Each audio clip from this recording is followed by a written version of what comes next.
An Empire of Ice and Fire by Longclaw 1-6, Chapter 95, Cold Hands. Emperor Jon Targaryen trembled, not under the oppressive cold of the high winter that draped over the known world, his blood hot with dragonfire, steeled with the strength of the unfrozen. No, the last tendrils of his uncle Aemon's life force, the flickering orange-red flames engulfing Longclaw, the utter numbness of death still clinging to him. Even for the prince that was promised, it weighed on him, shackled him, left him a shell of what he was, mind frantic to find meaning again, to find a ledge with which to hang on to haul himself back to life, to prove himself alive. And the Emperor's faithful direwolf provided such proof. Barking, Ghost darted forward, wet tongue relentlessly attacking Jon's warming face with broad licks. A massive direwolf, the size of a small horse, with a pelt of pure white fur and eyes that glowed a deathly red, acting exactly like a lonely puppy whose master had just arrived home, which was technically the case for him in a matter of speaking. Flames extinguishing on Longclaw rippling pattern, Jon dropped the blade as he raised his hands to fend off Ghost's attack. "Ghost, please, blah!" The words were halting, both from the slobber coating his face and with trying to get his wits about him once more.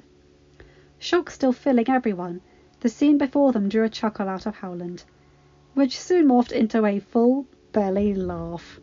Arya joined next, joined by Jojen, and soon all but the still utterly stunned Leaf were practically keeling over with laughter, watching their emperor, a man who had come back again from the dead, only to literally pull a flaming sword from his body, only for the great direwolf he kept as a companion to lick his face as would a common puppy.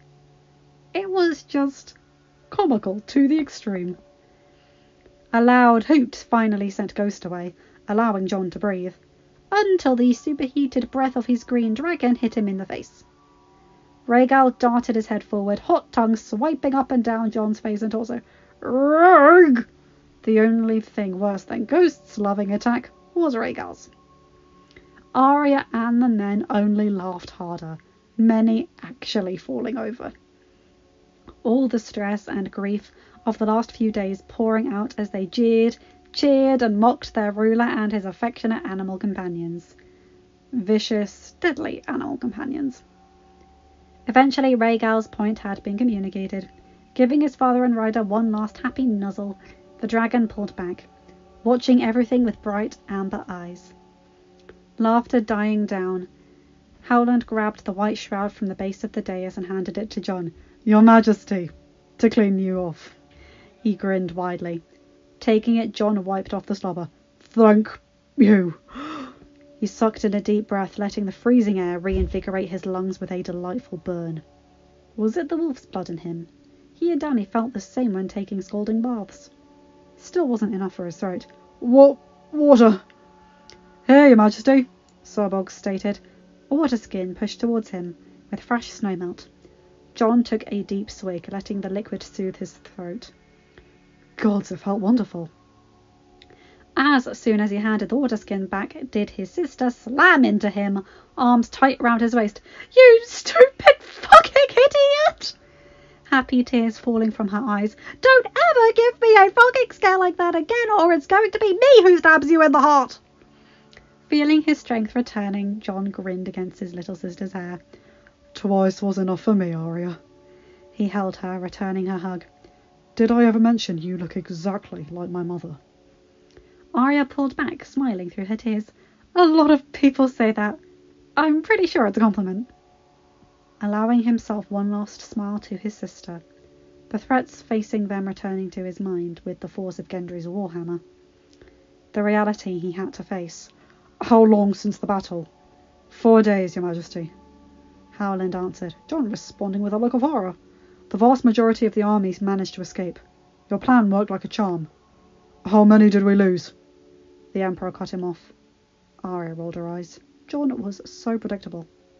Rather would dwell in the bad news than accept the good. Howland rubbed the back of his neck. "I'm not sure, Your Majesty. Probably about 10,000 or so." Jon winced. Took it down at least 7 of that number. John picked up Longclaw, holding it in his hand as he pushed off the dais on unsteady legs. But they have Daenerys.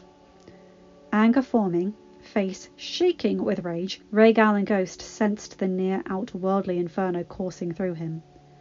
Ghost snarled, Rhaegal shrieked, and Longclaw erupted into flame once again, covering the Emperor in a terrifying red glow, the hue of dragonfire, of the doom of Valyria, of the dawn itself. Get ready, men! We move at daybreak. Before he could move forward towards the keep of Last Hearth, he stumbled. The fire of Valyria and ice of the north may have been binded to his flesh, blood and soul, but without food and proper rest, it left him nearly falling upon the ground. 2 Crannog men managed to grab his arms. Rhaegal hooted in alarm, but relaxed as he saw his furry brother darting forward, propping up their father from the back. "Brother, stop!" Arya thumped him on the shoulder, knowing that part of him was hurting. "You were dead for 4 days, stupid! You're in no position to ride." "Lady Baratheon is right, Your Majesty." Jojen Reed, the once sickly, frail young boy, was now a strapping young man thanks to Bran using his warlock magic to free him from his sickness. He helped ease the Emperor towards the keep. "The army of the dead is nowhere near Winterfell right now. You can take 1 day to rest." "You don't have a choice, idiot!" Arya smacked him upside the head for good measure. The only one who could do that to the Targaryen Emperor. Mouth open, then closing, then opening again, only to close once more, Jon sighed, letting his eyes soften. "All right." Remaining in the courtyard, all others, including Ghost, following Jon into the keep, Arya sat upon the now empty dais, legs giving out with all the tension. "Gods!" A loud grunt drew her attention to Rhaegal, the great dragon cocking his head. "I know, boy. I can't believe it." Rhaegal grunted once more, before he lurched off the courtyard, wing beats almost knocking Arya off the dais as he took off. A hand ghosted over the pendant still tied to her neck, then to cat's paw sheathed on her hip. Never again. The last of the faceless men swore an oath before death. Never again will they hurt my family. Line break. The lone rider passed through the camp with ease. Atop his horse, black cloak pulled around his body, the sentries on the outskirts didn't stop him, or attempt to even inquire his identity. In any army, that should have been punished with a public flogging, but the opponents weren't any foreign army, or even bandits. When the threat came from an army of dead men, an obviously alive rider upon a horse didn't seem like a threat by comparison. Though he wasn't technically alive, but such a fact wasn't relevant at the moment. Defences on the outskirts were extensive, though. Staves, trenches, earthworks of snow and bales of dirt. Benjen smelt the spicy odour of pitch and wildfire. Liberal use of it. Vast killing fields of metal and dragonglass shards that would rip through any attacking forces to pieces, dumb enough to attack. Smart girls, he thought, imagining the women of House Stark being in charge of this. He passed through the clusters of tents and dugouts, ramshackle lean-tos filled with the manically artificially merry soldiers joining in what could be their last night upon this earth. Those of the Reach, the North, New Valyria, the Westerlands, all celebrating in the name of some pretextual to their desire to forget all that ailed them. No one paid any mind as to their enjoyed day night. Barrels of ale and casks of sour Dornish wine cracked open for liberal consumption. Not knowing why, the rider didn't begrudge them for seeking revelry as impending death descended upon them. "Fog the Night King!" yelled a rather drunken bannerman. By the tree on his breastplate, he was from House Blackwood in the Riverlands. "Fog him right in the ass!" Cheers rung out at the profane battle cry, even among the rider, who smiled under his cloak.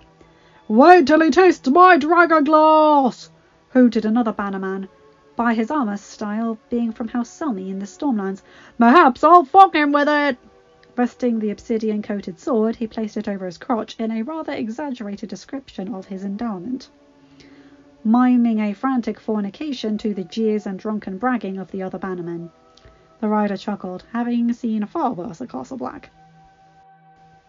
Atop the battlements of Winterfell and in front of the gates, the sentries were much more observant. "Halt! Here goes there!" one said. His words were slurred slightly, but not to the point of being unfit for duty. "Us northerners can hold their ale." "Benjen Stark," the cloaked rider replied. "I am here to see my nephew, the Lord of Winterfell." He wished to ask for the Emperor, but he knew.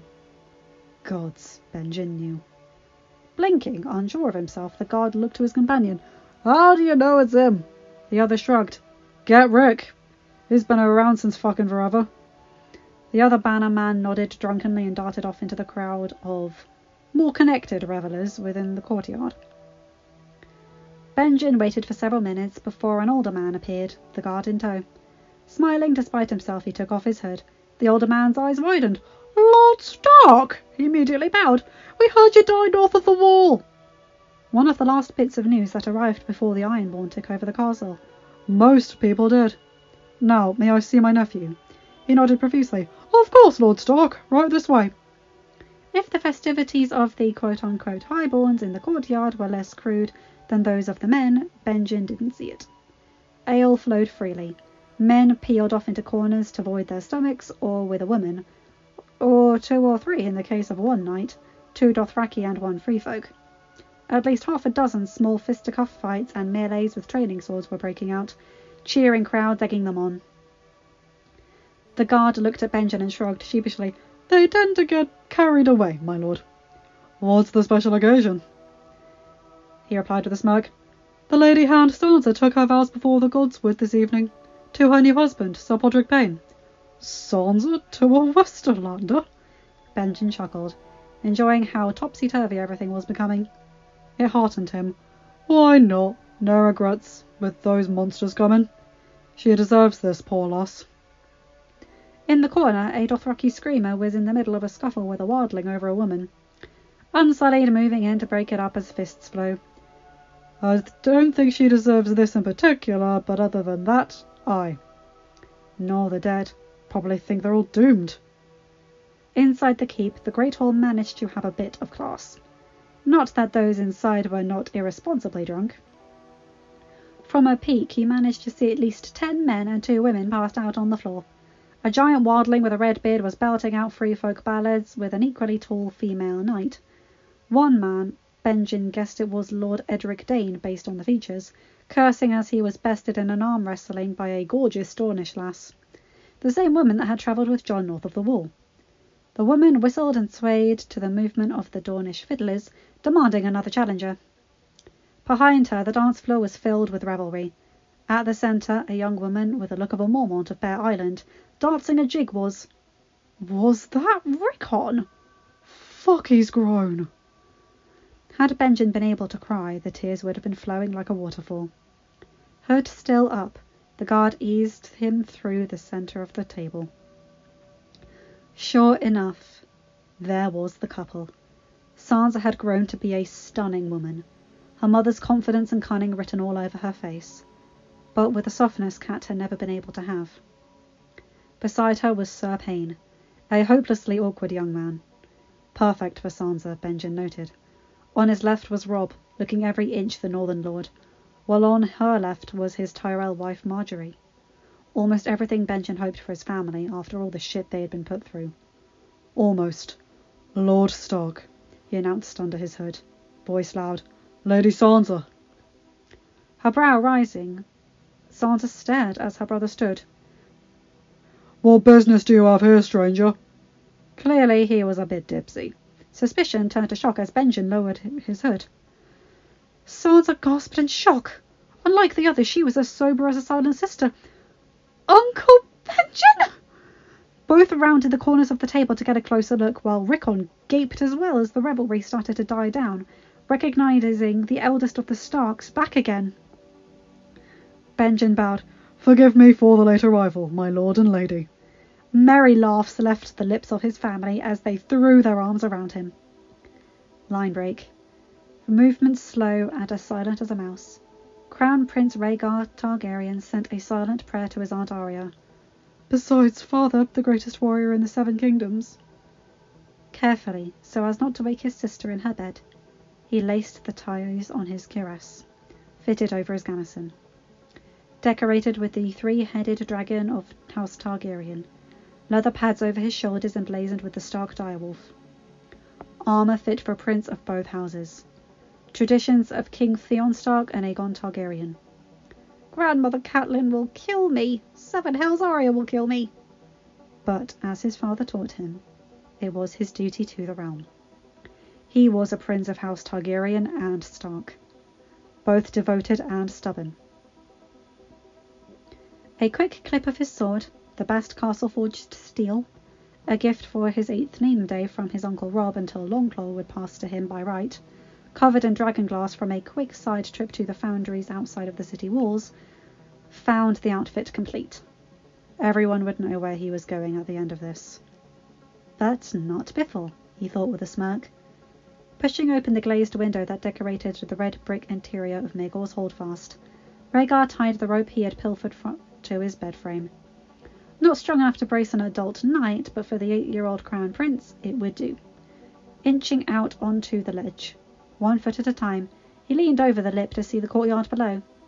About 20-foot climb, 20 feet, and he'd be home free. You stupid head! Yelping, nearly losing his balance, Rhaegar only just managed to keep from falling by grabbing on the tiny grip on the stone. Panicked eyes glancing to his right, the fully dressed form of his twin sister sat upon the ledge, arms crossed over her riding dress, glaring at him. 7 hells! I nearly fell over, stupid! Don't call me stupid, Lykia. You're the stupid one. Wanting to leave for the north without me? She reached out to hit him, but hesitated. Despite hating him at this moment, he was still her brother. It would be quite hurtful for him to fall to his death. How could you not tell me? I'm the prince, Ari. I have to do what's right. Don't pull that I'm the prince doo-doo with me. Arya's nose crinkled when she seethed, a copy of her mother. And that doesn't include the rider of one of the 3 adult dragons of House Targaryen. Arya shot back. As I said, stupid. Rhaegar clenched his fists, looking a lot like his father at that moment. I'm still not taking you. Arya laughed, a merry laugh that worried her mother. Don't worry about that, Lykia. I left a little something to force your hand. Look turning from confusion to horror, to anger, and finally to a sigh of acceptance. Rhaegar turned his head skyward. Sansenya, come. Triumph on her face, Arya did the same.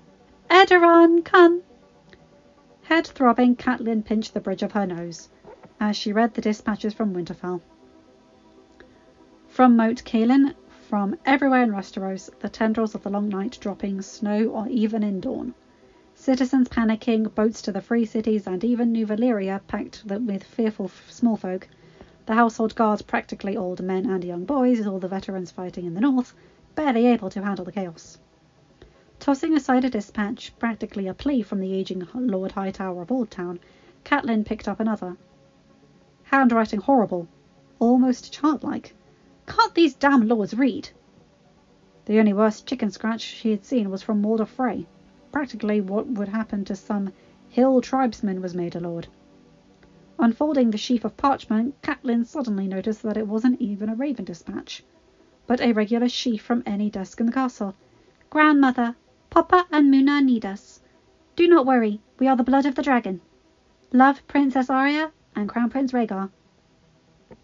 By the end, Catelyn's hands were a ghostly white.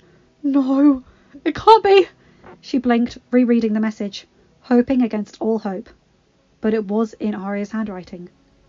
This much was true from their lessons with Samwell Tarly and the Maesters. Doors thrown open, revealing the head of the household guard. My lady, the prince and princess, they're not in their rooms.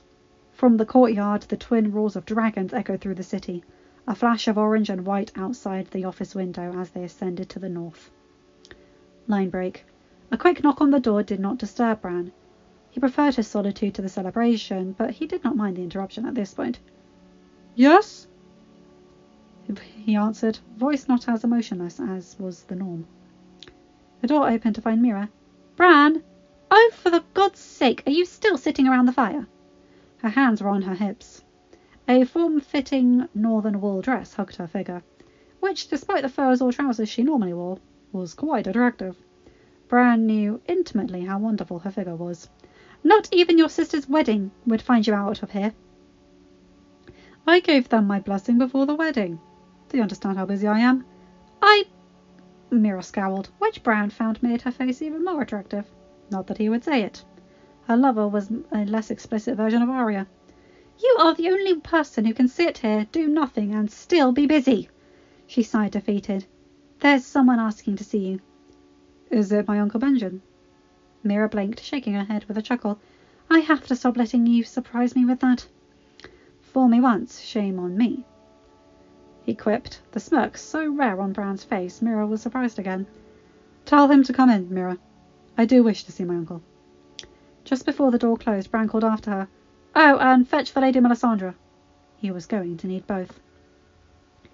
Even with the raucous laughter and drunken revelling booming from the great hall, courtyard, and the tents beyond, Bran knew it was all a facade.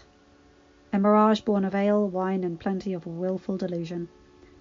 At least for the night to celebrate the wedding of the Hand.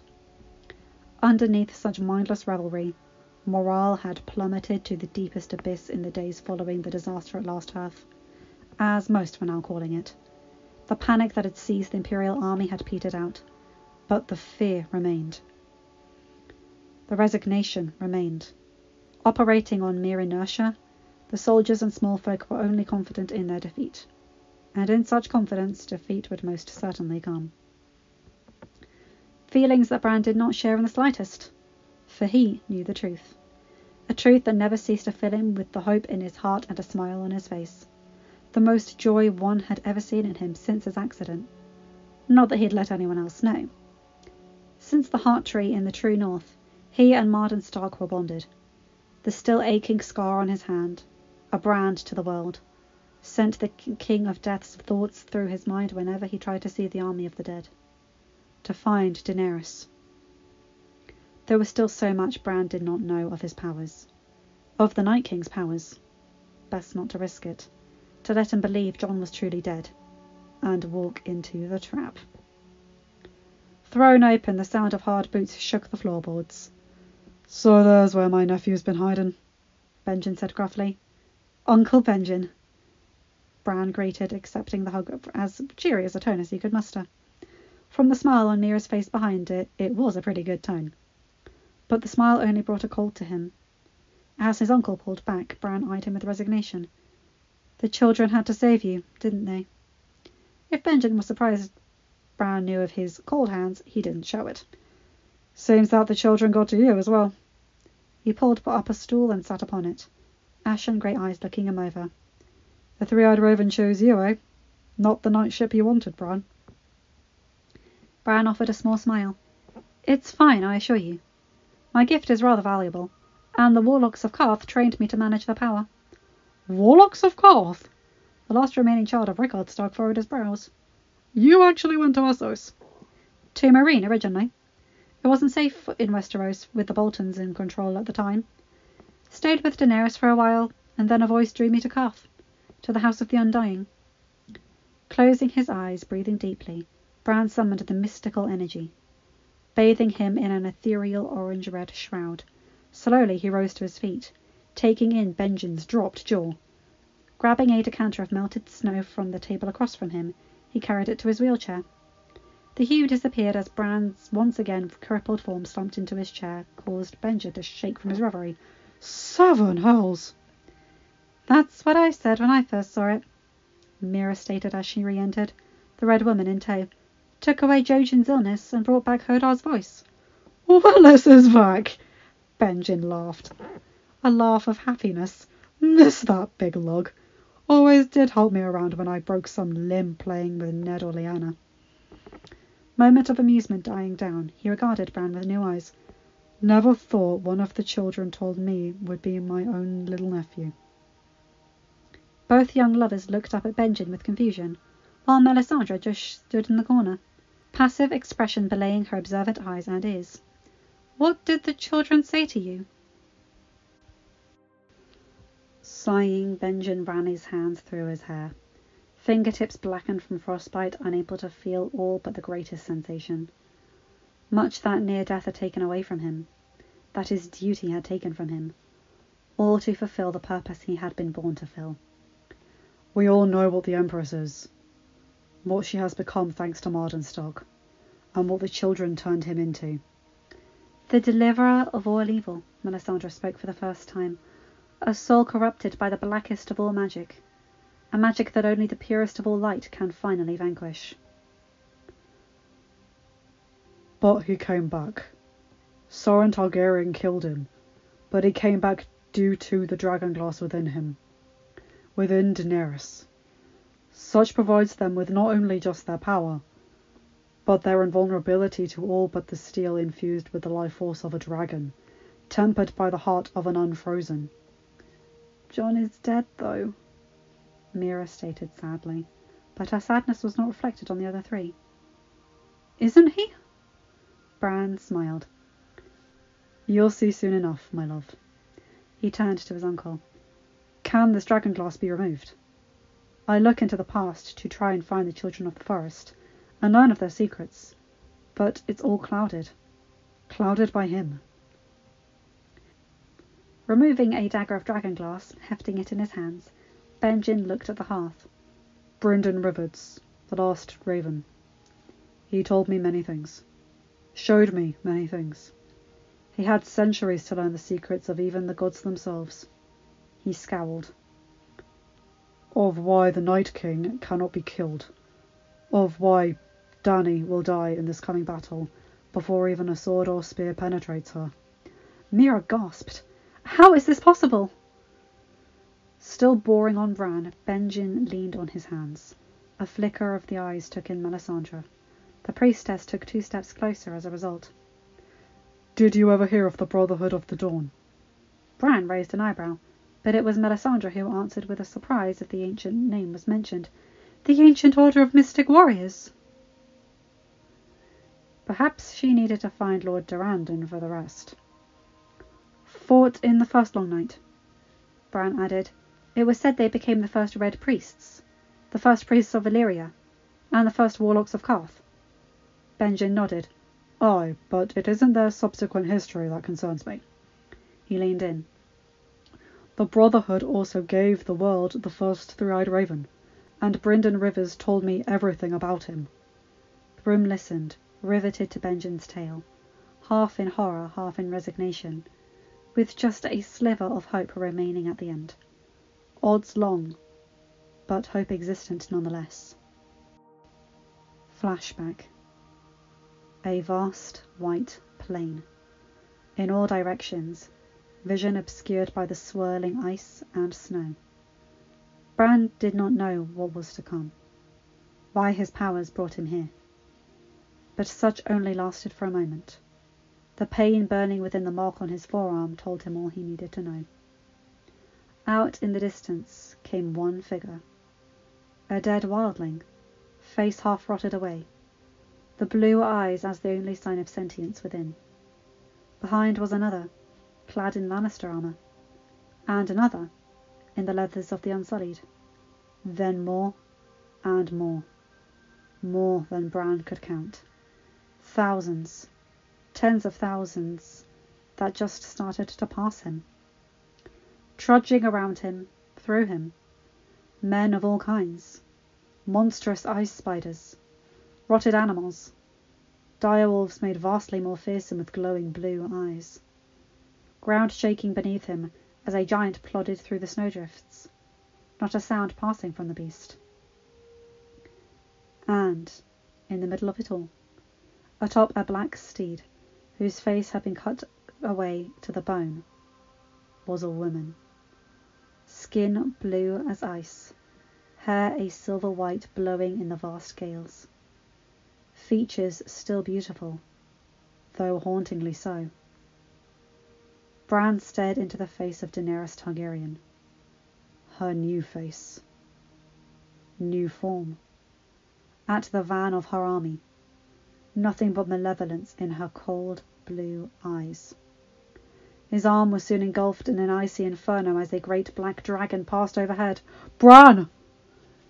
Benjen shook his nephew, the lad's shrieks echoing throughout the room. Bran! As Bran woke, Robb burst into the room, sword drawn. What happened? Marjorie peeking through the doorway behind him, both retiring to their chambers when the screaming was heard. Looking down, seeing his younger brother awake from a vision, his muscles relaxed, but the tension remained. "What did you say, Bran?" "Nothing good, I am afraid," Alessandra answered, resignation on her face.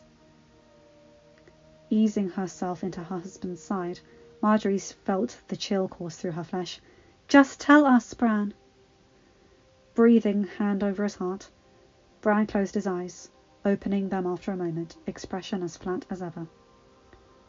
"They march for Winterfell. We have a day. At most." Line break. The storm was a godsend for the beauty of Last Hearth. White precipitation masking the scars of the first battle between the combined forces of the living and the dead south of the true north since the Age of Heroes. Since the age of the first Starks and Targaryens. Not healing the scars, but masking them, banishing them from recent memory. Perhaps the future residents of the Umberlord lands could clean it up without the memory of the ghosts and demons that would haunt the minds of those that had fought here. Perhaps that is all bullshit. Staggering in the snow, harsh winds nearly toppling him, Jon revelled in it, untouched by it, as he was with fire. Ice and fire. Unburnt and unfrozen. The irony never ceased to hit him. Here he was, Jon Snow, bastard of Winterfell. Turned out to not only be a Targaryen prince, but the prince that was promised according to all religious faiths existing. Saviour from the maiden's womb, stallion that mounts the world, the Lord of Light, the one who brings the dawn. All on his shoulders. And only on his shoulders. With Daenerys' death, there was no one else who Jon could face in the coming fight alongside. And it terrified him. By his side, Ghost looked up, Ton lolling. Jon smiled, ruffling his hands through the direwolf's fur. "At least I still have you, boy." A reminder of the man he had been. Of a man not a prince, not a bastard.